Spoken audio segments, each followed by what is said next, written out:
اجمعین اما بعد. آج میری تقریر کا عنوان ہے تحریک آزادی ہند میں مسلمانوں کا کردار.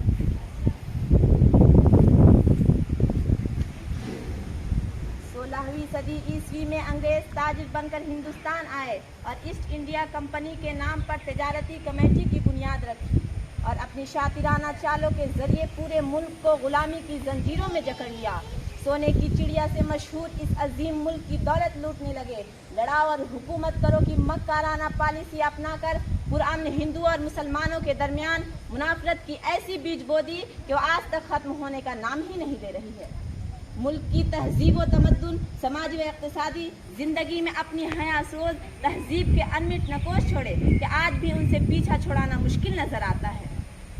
غرض ان کا ظلم و ستم جب حد سے زیادہ بڑھ گیا تو ہندوستانیوں کے اندر اپنی غلامی کے خلاف آزادی کا احساس جاگا اور انگریزوں کے خلاف جد و جہد شروع کی. اس جد و جہد آزادی میں جہاں برادران وطن نے قربانیاں دی وہیں مسلمانوں نے بھی تن من دھن کی بازی لگا دی. 1757 عیسوی میں نواب سراج الدولہ نے اور 1767 عیسوی میں میر قاسم شاہ عالم اور نواب شجاع الدولہ نے اور 1799 میں شیر میسور ٹیپو سلطان یکے بعد دیگرے انگریزی طاقت سے لوہا لیا. 1826 میں شاہ اسماعیل شہید سید احمد شہید کی قیادت میں مسلمانوں نے آزادی وطن کے خاطر ہمالیہ کی برف پوش چوٹیوں سے لے کر وادی کشمیر کی گھاٹیوں تک، اودھ سے لے کر خلیج بنگال کی زمینوں کو اپنے خون سے لالہ زار بنایا. محترم حضرات، 1857 عیسوی کی بغاوت میں مسلمانوں خصوصاً علماء کرام نے اہم کردار ادا کیا. اس کا اندازہ بغاوت کی ناکامی کے بعد انگریزوں کے ان مظالم سے لیا جا سکتا ہے جو انہوں نے ان پر ڈھائے. چونکہ انگریزوں کا سب سے بڑا خطرہ مسلمانوں کے دلوں میں معجزن جذبہ جہاد سے تھا، اس لیے اس جذبہ کو کچلنے کے لیے قرآن کے نسخوں کو جلاتے، ان کی بے حرمتی کرتے اور علماء کرام کو اپنے مظالم کا نشانہ بناتے. بے شمار علماء کو تختہ دار پر چڑھایا گیا، سور کی کھال میں لپیٹ کر انہیں قتل کیا گیا، سور کی چربی ان کے جسم پر مل کر زندہ جلایا گیا، مسلمانوں کی ملکیتیں ضبط کی گئی، سرکاری ملازمتوں سے انہیں چن چن کر نکال دیا گیا. تعلیمی، اقتصادی، سماجی، سیاسی ہر میدان میں پستی کے آخری حد تک پہنچا دیا گیا. لیکن ان سب کے باوجود ان کے دلوں سے جذبہ جہاد کی حریت کو ختم کرنے میں وہ یکسر ناکام رہے. وطن کو جب بھی اور جس قسم کی بھی ضرورت پیش ہوئی اس میں مسلمان ہمیشہ آگے رہے. تحریک موالات پر ہزاروں مسلمانوں نے ہندوستان چھوڑو آندولن میں کرو یا مرو کا نعرہ یوسف مہر علی نے دیا. تحریک سول نافرمانی کے موقع پر گرفتار ہوئے 90,000 افراد میں سے 44,500 مسلمان تھے.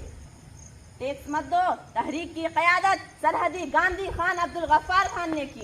1931 میں فنڈ کی فراہمی کے لیے گاندھی نے 1 کروڑ چندہ کی اپیل کی تو اکیلے عمر سبحانی نے 43 لاکھ روپے دے دیے. سبھاش چندر بوس نے آزاد ہند کی فوج بنائی تو اس کے اہم عہدوں پر مسلمان فائز ہوئے.